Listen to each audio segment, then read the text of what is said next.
Bonjour à tous et bienvenue chez moi, enfin plutôt chez Madame Fauché. Aujourd'hui, on pose nos valises chez cette grande dame qui prend un peu trop de place dans nos vies. Moi, c'est Laura, votre hôte sur ce podcast. Chaque semaine, on aborde le sujet de l'argent pour le mettre au service de vos ambitions et reprendre le pouvoir sur votre vie. Alors, prêt à sortir de la fauche ? Faisons le chemin ensemble, sans pression, pas à pas, comme à la maison. Vous êtes prêts ? C'est parti. Salut tout le monde! Avant de commencer, je voulais vous souhaiter la bienvenue dans le calendrier de l'Avent de Madame Fauché. Et oui, mon petit cadeau pour vous, c'est de vous avoir préparé un podcast par jour jusqu'au 25 décembre. Si vous m'écoutez à un autre moment de l'année, ne vous inquiétez pas, vous ne verrez pas la différence. Ces épisodes peuvent être consommés sans modération et n'ont aucune date de péremption. Vous savez, un petit peu comme les nombreux chocolats de Noël qui restent après les fêtes. Peu importe le moment de leur dégustation, ils sont toujours aussi savoureux. Sur ce, je vous souhaite de très bonnes fêtes, une très bonne écoute. J'espère que ce calendrier de l'Avent vous plaira. Et c'est parti pour l'épisode du jour. Bonjour à tous et bienvenue dans un nouvel épisode de podcast. C'est Madame Fauché ou Laura, suivant la façon dont vous préférez m'appeler. Je suis là pour vous parler aujourd'hui de dépenses. C'est un podcast qui va venir compléter aujourd'hui l'épisode sur le minimalisme où je vous parlais de justement comment utiliser cette méthode pour faire des économies dans votre quotidien. Donc dans celui-ci et au quotidien, quand on se rend compte que l'on veut vraiment commencer à gérer notre argent, on sait qu'il y a des façons de dépenser qui doivent être changées et que l'on doit maintenant dépenser de façon beaucoup plus éclairée. C'est un petit peu dur d'avoir justement le juste milieu entre le fait de ne rien acheter et être en roue libre H24. Et c'est justement ça que j'avais envie de vous partager aujourd'hui. Il faut avoir un juste milieu. Je n'ai pas envie qu'on se mette dans un mode survie où on achète un truc par an, qu'on soit vraiment en mode nécessiteux. Et de l'autre côté où on va venir dépenser et se remplir de choses dont on n'a pas besoin. Le problème qu'il y a, et moi c'est un problème auquel j'ai été confrontée quand j'ai voulu avoir un mode de vie plus minimaliste, c'est que j'achetais moins, mais que je n'organisais pas forcément mes dépenses, que j'attendais et que je rentrais un petit peu dans ce mode de vie de survie où il me manquait plein de choses, mais que je ne voulais pas acheter. Et au bout d'un moment, on arrive vraiment là où ça ras le cou, on se dit vraiment j'ai besoin du truc et j'ai besoin de beaucoup de choses, donc je vais devoir acheter énormément de choses en même temps. Ce n'est pas l'objectif. Donc aujourd'hui, on va voir comment faire pour s'organiser de façon raisonnable, raisonnée, pour être en accord avec notre porte-monnaie et nous donner à nous-mêmes tout ce dont on a besoin. Et pour cela, je vais vous donner mes petites astuces que j'ai acquis au fur et à mesure des années à cause de beaucoup d'erreurs, comme je vous l'ai dit juste avant. Donc, c'est parti. Dans les modes de consommation, il y a deux extrêmes qui s'opposent. D'un côté où on dépense énormément sans vraiment savoir ce dont on a besoin, sans vraiment savoir combien il va nous rester après. Ça va dans la même lignée du fait que quand on gagne plus d'argent, on va dépenser plus, donc on finit tout autant fauché à la fin du mois. Et de l'autre extrême où on devient complètement anti-consommation, on se met dans un mode survie, on ne prend pas du tout soin de nous, la vie devient un petit peu compliquée parce que chaque geste du quotidien devient difficile. On est dans un processus de culpabilisation et ce n'est pas bon non plus. D'autant plus que l'argent est une énergie et qu'il faut la faire fonctionner, donc il faut que ça rentre et que ça sorte également. Mais ça, on va le voir un petit peu plus en détail juste après. Moi, je vais vous donner 5 étapes qui me permettent vraiment au quotidien de gérer mes dépenses comme une pro. Et vous allez voir qu'avec ça, on va pouvoir avoir un mode de dépense raisonnable, sans se priver, mais sans tuer notre porte-monnaie. Et restez vraiment jusqu'à la fin parce qu'on va parler de processus d'achat, pour moi quelque chose qui est super important comme état d'esprit à avoir face aux dépenses. Pour moi, c'est l'une des étapes les plus importantes. Ok, donc on va commencer par la première étape justement, qui va être de prioriser nos achats. Alors, je ne vous ai jamais parlé de ces techniques, mais croyez-moi, elle a toute son efficacité. Cette méthode consiste à noter 3 priorités d'achat pour le mois. Ça va m'aider à m'organiser des sessions d'achat, donc à faire mes achats à un moment donné, pour ne pas avoir à acheter régulièrement. Je vous explique pourquoi j'ai décidé d'instaurer cette méthode dans ma vie. L'objectif est de ne pas être constamment dans la dynamique d'achat. C'est d'attendre avant d'acheter et de faire un choix dans tous mes achats. Donc, je vais les réduire. Je vais avoir un mode d'achat qui est beaucoup plus fractionné où c'est vraiment des moments que je m'autorise pour pouvoir faire ces achats et ça m'aide à avoir un processus d'achat beaucoup plus conscient, beaucoup plus éclairé. Au début, c'est quelque chose que je me suis un petit peu forcée à faire et après, ça m'a aidé à adopter de nouveaux comportements. Donc aujourd'hui, je ne l'utilise plus forcément parce que je le fais automatiquement en fait sans m'en rendre compte, mais au début, ça m'a beaucoup aidé. Donc je vais vous en parler. Ce que je vous invite à faire, c'est à utiliser ce que je vous avais donné comme information du coup dans l'épisode sur le minimalisme. Vous allez, dès que vous avez besoin de quelque chose, le noter sur une liste. Vous aurez les détails dans l'épisode. Ensuite, attendre. Vous attendez minimum 1 semaine pour décider si c'est vraiment quelque chose dont vous avez besoin.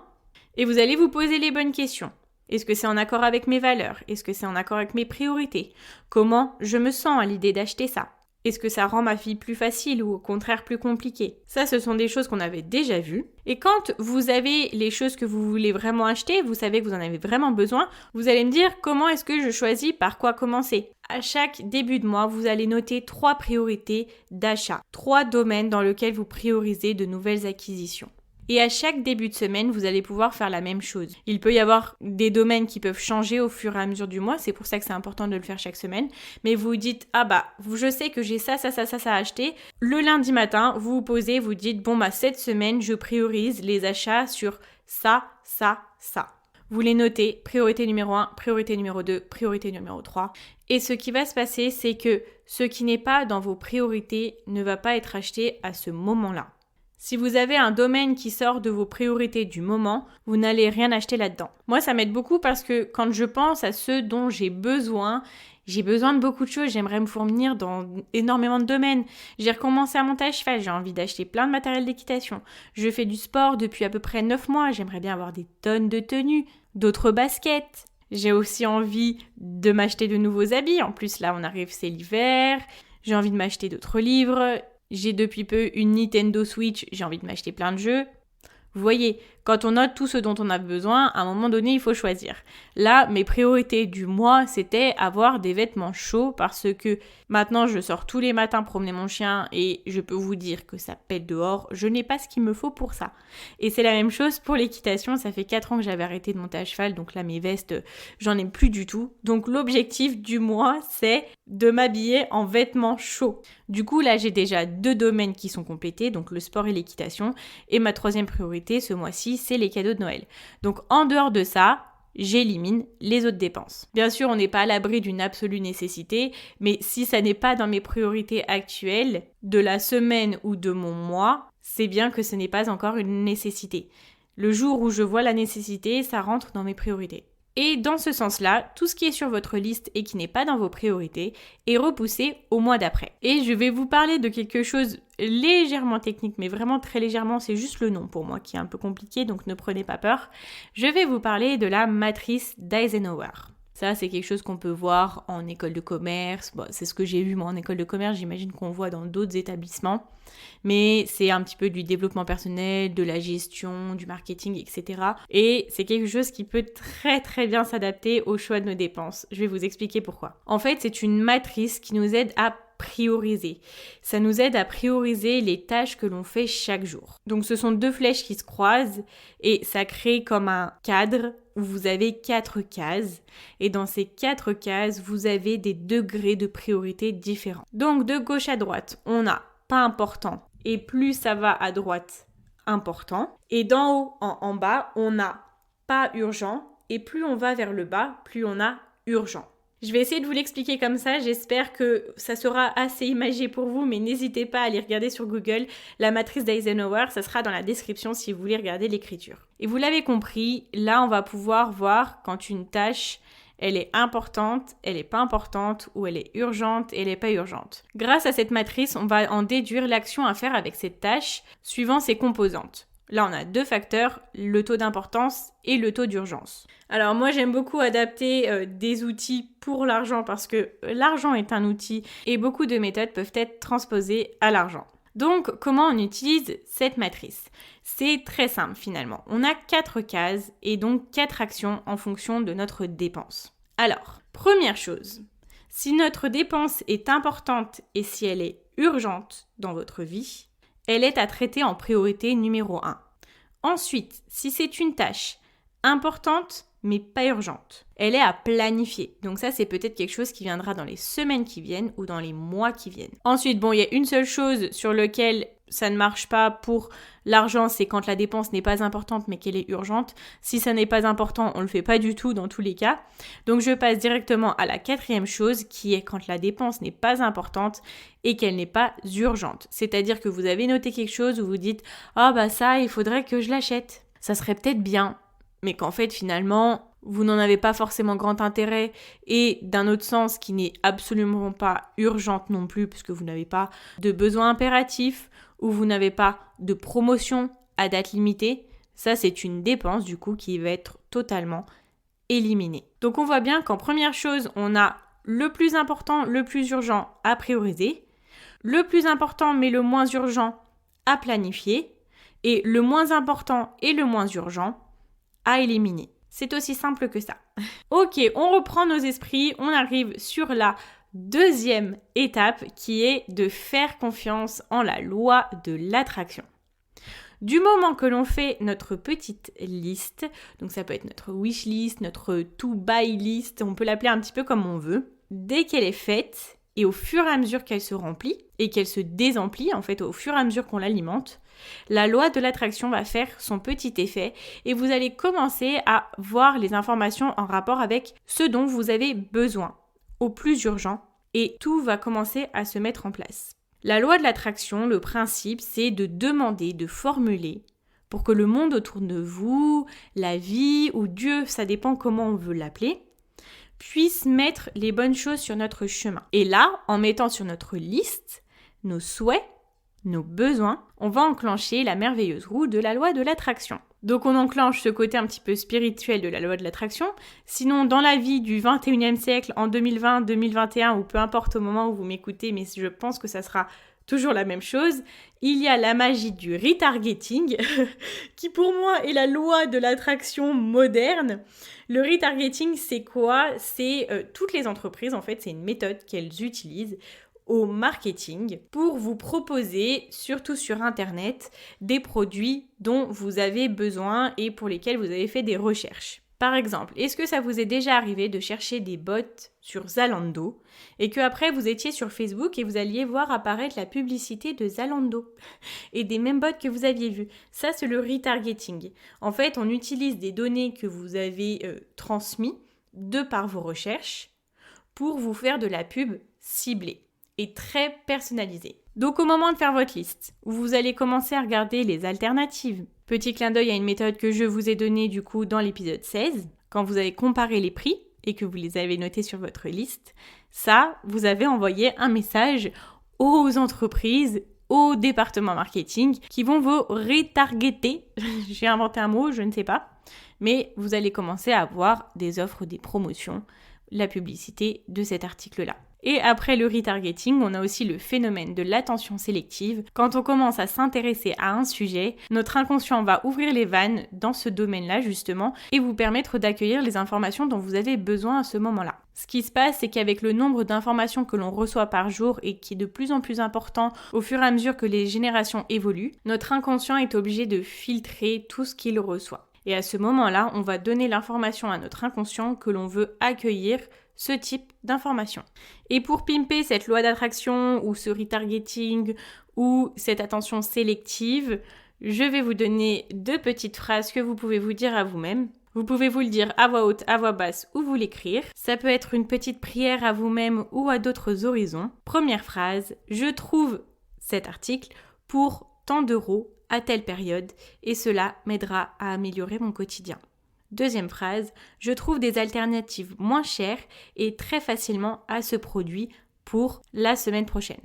Là, c'est un exemple, mais vous pouvez remplacer ce produit par le nom du produit et vous remplacez la semaine prochaine par une date butoir. L'important est ce qu'il y ait le plus de détails possible. Et en soi, vous ne perdez rien à dire 2 petites phrases à voix haute ou à vous-même à voix basse. Et ne sait-on jamais ce qui peut arriver. On n'est jamais à l'abri que ça se passe bien. Ok, on arrive à la 3e étape qui est une étape charnière et je vous bassine avec cette étape, cette méthode-là depuis le tout début de mes podcasts, c'est la répartition de votre budget. On utilise une répartition par pourcentage. Je vous invite à aller voir la méthode complète dans l'épisode 3 qui s'appelle ma méthode ultime pour gérer votre budget. Et pour aller plus dans les détails, je vais vous parler d'une répartition idéale des dépenses journalières. Je vais vous donner des pourcentages que bien évidemment vous pouvez adapter. Moi, c'est juste des indications pour un salaire moyen minimum. Bien évidemment, ça ne sera pas forcément adapté aux tout petits revenus. Et chacun fait comme il veut, mais voici ce que j'utilise au quotidien. Vous le savez, j'utilise une technique où je garde 60% de mes revenus pour mes dépenses journalières. Les 40 autres % vont pour mes loisirs et pour mon épargne. Dans ces dépenses journalières-là, on va prendre en compte 30% de nos revenus pour le logement, 5 à 10% de nos revenus pour les utilitaires, qui sont par exemple le chauffage, l'électricité, l'eau, etc. 5 à 10% de nos revenus pour les transports, 10% environ des revenus pour l'alimentation. Donc ça c'est pareil, ça varie en fonction du nombre de personnes que vous êtes dans le foyer, comment vous consommez. Et 5 à 10% pour les assurances. Là, on est sur un budget certes serré parce qu'on prend quand même 30% de nos revenus pour les mettre de côté. Je suis bien d'accord, mais essayez-le et vous verrez que c'est quand même possible. Ensuite, pour les dépenses plaisir, je vous invite à utiliser 10% de vos revenus totaux. Si vous voulez aller voir ça écrit, vous pouvez aller regarder dans mon Instagram. Vous avez un post que je vous avais préparé sur les dépenses journalières. D'ailleurs, qui vous avait beaucoup plu, qui avait fait beaucoup réagir. Donc, vous pourrez aller voir ça directement. Ok, donc 4e étape. Maintenant, on va voir où prendre l'argent. Maintenant que vous savez comment répartir vos dépenses et que vous allez les prioriser, vous allez pouvoir voir s'il y a besoin de les adapter sur ce que vous avez prévu. Donc sur les pourcentages par rapport à vos revenus, ou alors voir comment faire en sorte que ça rentre dans votre budget. Si elles ne rentrent pas dans votre budget du mois, soit il faut les réduire, soit il faut essayer de gagner plus. Si elles rentrent très bien, c'est parfait. Donc pour voir où prendre l'argent, regardez la nature de la dépense. Est-ce que c'est une dépense journalière ou est-ce que c'est un plaisir ? Peut-être que ça peut être un achat à long terme, donc c'est-à-dire quelque chose pour lequel vous avez besoin d'économiser. Je ne sais pas, peut-être un ordinateur, peut-être du matériel, quoi que ce soit. Ça va rentrer dans une partie de votre épargne. Et pour terminer, si elle entre dans votre priorité du mois. Sinon, elle ira plus tard. Ok, on arrive à la 5e chose que je voulais vraiment souligner dans cet épisode, qui est de se décomplexer par rapport à ses achats. Ça peut vous paraître bizarre et pas forcément en accord avec le côté minimaliste et ce que j'essaie de vous partager depuis le début sur cet épisode-là. Mais je veux vraiment vous donner une vision tempérée de ce domaine. S'il vous plaît, ne tombez pas dans l'ultime extrême. Dépenser votre argent, ce n'est pas mal. Utiliser l'argent au quotidien, c'est quelque chose de normal. Depuis la nuit des temps, l'argent est un outil d'échange, quelle que soit la forme qu'il incarne. Bien avant, elle avait même la forme de troc. Mais même les personnes qui avaient le moins de choses et le moins de richesses étaient obligées d'utiliser leur monnaie. Parfois, on a un peu tendance à diaboliser les dépenses. On va nous dire, oui, il faut mettre 80% de notre revenu de côté, vivre sans rien pendant des mois. Bon, là, je dramatise, mais vous voyez, je pense que vous avez déjà vu ce mode de pensée. Ce qu'il y a, c'est que dans tous les cas, on a des besoins. Mais si on dépense avec un mauvais état d'esprit, comme si c'était quelque chose d'interdit, il y a quelque chose de très puissant qui va se passer parce qu'on va renvoyer au fait d'avoir de la monnaie et d'utiliser de la monnaie que c'est mal, que l'on ne veut pas utiliser l'argent. Alors comment on peut attirer plus d'argent dans notre vie si on a déjà assimilé l'utilisation de l'argent à quelque chose d'interdit, de mal, de mauvais à proscrire ? Parce que le jour où vous aurez plus d'argent, vous aurez toujours autant de mal à l'utiliser si vous n'avez pas appris à le dépenser quand vous en aviez peu. Là, disons qu'on est sur les niveaux débutants au niveau de l'argent. Par exemple, qu'on était à la ceinture blanche du judo. Le jour où on sera au niveau 8 sur 10 sur l'argent, que vous aurez épargné énormément, que vous gagnerez beaucoup d'argent avec différentes sources de revenus. Si vous n'avez pas appris à utiliser votre argent sur des petites sommes dans votre quotidien, comment est-ce que vous allez pouvoir être à l'aise à l'utiliser sur des sommes beaucoup plus importantes au moment où vous serez au niveau 8. Si au judo, vous ne vous êtes jamais entraîné à faire un combat entre ceintures blanches, Comment est-ce que vous allez pouvoir être prêt et à l'aise pour un combat à la ceinture noire? Bon, ça se voit que je n'y connais rien au judo, mais j'espère que vous voyez la métaphore. Ce que je vous invite à faire, c'est que à chaque fois que vous achetez quelque chose, c'est de ressentir pleinement le bonheur d'avoir cet argent en votre possession et de pouvoir l'échanger avec autre chose qui va vous servir et qui va être bon pour vous. C'est une richesse incroyable, quel que soit le montant de ce que vous achetez. Et juste dites-vous que c'est un entraînement pour le jour où vous en aurez beaucoup plus. Et pour terminer en beauté cet épisode, je vais vous lire la fable de l'or de l'avare. C'est une fable de l'écrivain grec Ésopée. Alors, il était une fois un villageois riche mais avare. Cet homme convertit toute sa fortune en un lingot d'or qu'il cacha dans un endroit secret. Chaque jour, il se rendait à sa cachette, déterrait son trésor et le contemplait avec une grande satisfaction. Mais un ouvrier qui avait déjà remarqué ses allées et venues décida de le suivre. La même nuit, il revint à la cachette, déterra le trésor et s'enfuit. Le lendemain, l'avare découvrit que son trésor avait disparu. Il se jeta à terre et se mit à pleurer. Un passant s'arrêta pour lui demander ce qui se passait. Ayant entendu le récit de l'avare, il lui dit « Cesse de pleurer, prends une pierre, mets-la à la place du trésor que tu cachais et imagine-toi que c'est de l'or. Quelle différence y a-t-il entre une pierre et de l'or dont tu ne te servais pas ?» Drop the mic. Là, je peux vous dire que, comment il s'appelle ? Ésopée, il nous en met un bon coup derrière la tête, je peux vous le dire.